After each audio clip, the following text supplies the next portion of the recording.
Starting at the rear of the car, arguably the best angle of the entire vehicle. New for the 991.2 Generation 911 are these three-dimensional taillights.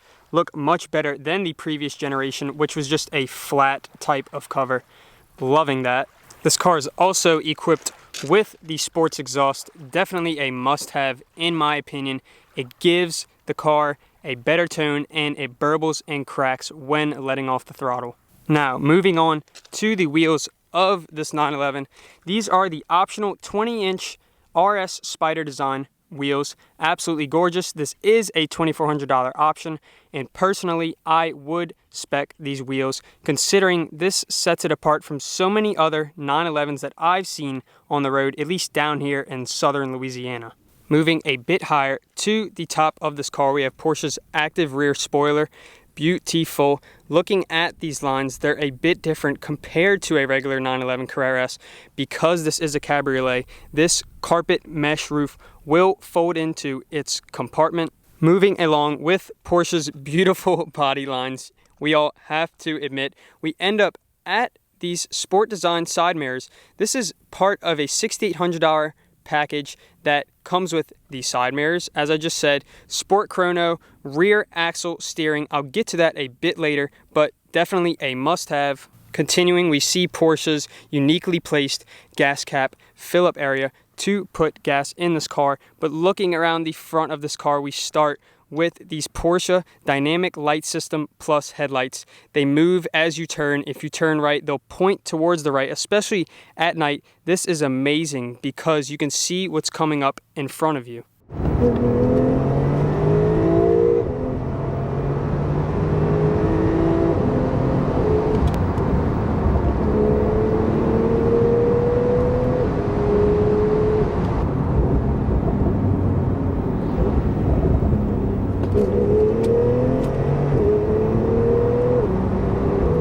Welcome inside the 991.2 Carrera S Cabriolet in my favorite color interior, red, as you'd expect in a highly equipped 911. As such, leather everywhere.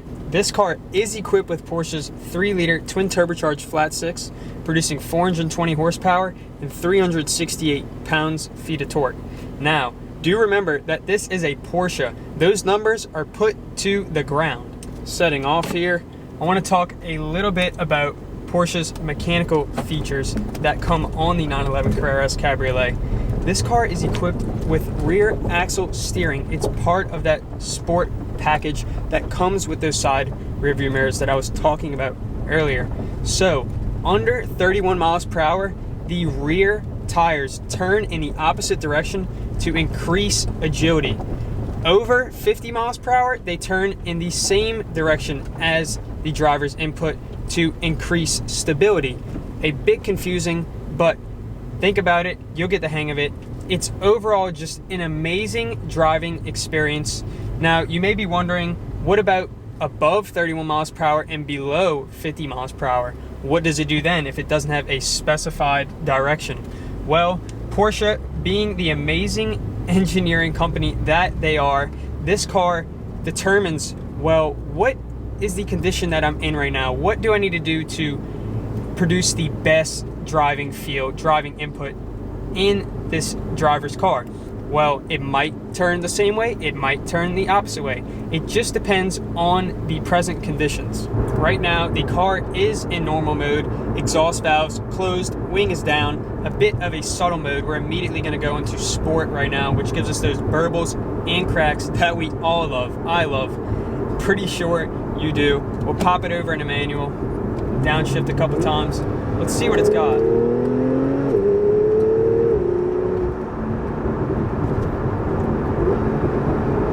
The burbles and cracks.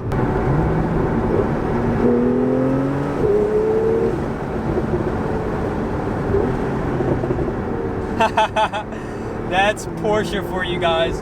Porsche is just absolutely amazing at everything they do.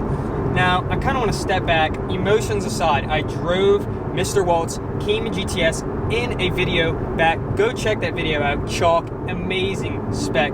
But let's kind of compare the two. I know this is a completely different car Big Daddy 911, but steering input just as superb.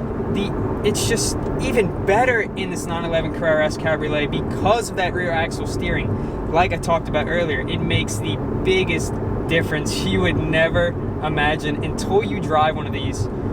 Just the spec, the leather everywhere, the stitching, the red stitching, the sport chrono clock.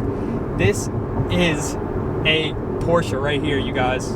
There are a lot of people out there that are considering buying a Porsche, but they're wondering, is the 911 worth the money? Do I just get a 718 or even a previous 981 with the flat sticks? If you have the money, you better go and get a 911, especially a Carrera S. This car just, you can see all the body lines out the hood. The interior design is much more sleek than a Cayman, than a 718, even the previous 981. The infotainment, the gear lever, the just little bits here and there. The overall design of the 911 is just the Big Daddy. I keep going back to that word because nothing can beat this car in Porsche's lineup except maybe a 918, which is unfathomable. But just cruising along these roads, I don't want to give it back. I might not give it back. Just kidding, but man, what a drive so far. We're now approaching some of these amazing twisties, these great roads of Fort Pike slide out.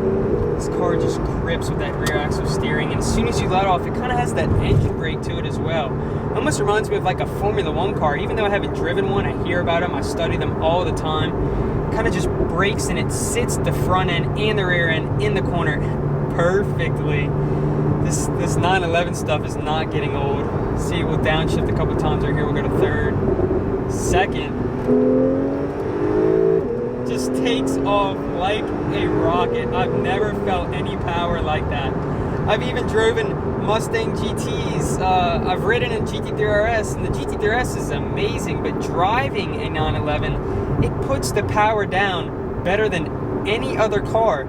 Yes, for instance, I'm gonna go back to the Mustang GT50, that V8, that screaming V8. It says that it makes almost nearly the same power, even a bit more torque than this car, but those engineers, they're not putting the power down like a 911. Remember, this is a coupe that cost $150,000 US. This is not just power in little things, it's engineering. The engineering is what makes this car so quick, like a rocket, just takes off as soon as you put your foot to the floor. I'm gonna have to slow down a bit here. Good time to talk about interior quality of this car. Yes, when my emotions get high, I say, oh, the interior is crazy, but let's kind of talk about it a little bit. So this car is spec'd out with the black up top, red on the bottom. Like I said before, leather absolutely everywhere. These chrome finished door handles. Love how your hand fits inside of those. Now, this aluminum trim definitely would have went carbon fiber on this car, but that's just me. I think it actually matches great to these paddles and this sport design steering wheel with these chrome inlays. Yeah, a bit of chrome down here. I say chrome, but it's aluminum. Buttons just very clicky, very tactile. That doesn't get old, in my opinion. A lot of these buttons are going to touch. Even in the Panamera, it's a haptic feedback, but I still prefer that actual tactile button. Just my opinion. Same with the AC. Very, very, very good quality buttons. Infotainment, this new updated Apple CarPlay system that they put in this car for the 991.2 generation. 911, even the 718 Caymans, newer screen, much better than the previous gen. My dad owned a Macan S, and it was a bit buggy, and this one just is refined overall. I'm gonna go ahead and turn around right here. Great time to test this rear axle steering.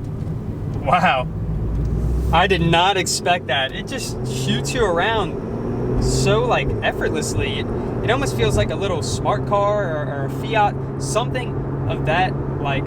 But man, oh man, I am just loving this car. It puts you on this hierarchy that is, you got to come down from it. It's not my car, but man, I'd love to work to get one of these, and that's just the dream for me. 911s are just amazing, especially driving one now. But did this motor kill the 911? That's kind of something I wonder. You guys even wonder as well. I haven't driven the flat six naturally aspirated 911 like the 991.1 generation of this car, but just driving it, it's in a bit of a higher gear. Yes, it'll lag. It's twin turboed. It's better than a single turbo, but it's turboed, so it does have lag. Every car is turbo lag, but it just depends on how much. And I feel like Porsche did a really good job with the engineering on these turbos and the placement of them, because the placement is very, very key to how a car reacts when you input on the throttle.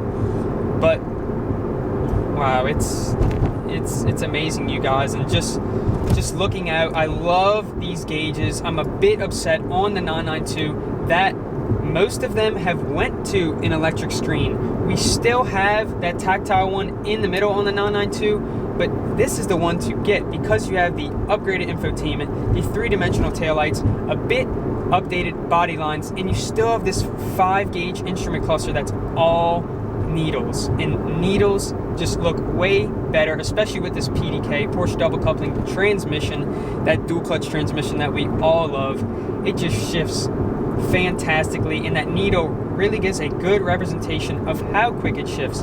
In my 2018 Mark 7.5 Golf R, it's that screen, and you could still tell it's shifting enormously quick, but it lacks that emotion. It lacks that feeling that a Porsche gives you. And man, it's just on another level. Getting up to speed in this car is so addicting. It just pulls so hard. You can hear those turbos whistling. It's insane.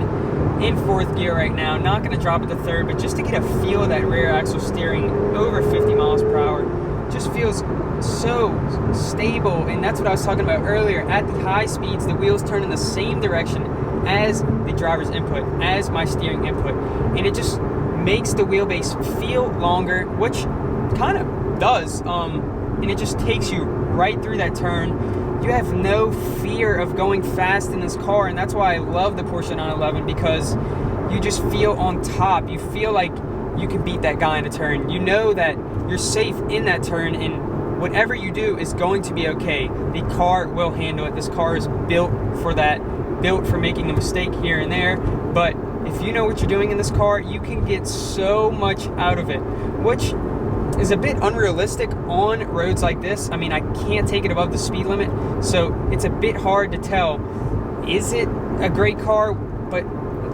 I know, everyone knows this car is amazing. You could take this up to 100 miles per hour, 120 miles per hour on a circuit and really get to feel this car's potential.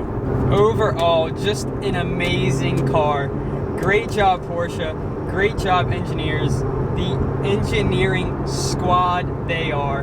Just, they do such a great job. Every time I've driven a Porsche, they've never seemed to disappoint. Thanks so much, Mr. Walt. Without you, this would not be possible. And thank you guys, my subscribers. Subscribers have been going up lately. Makes me very happy. I love interacting with you all, so make sure to drop a comment, subscribe. But driving this car, I might not take it back to him.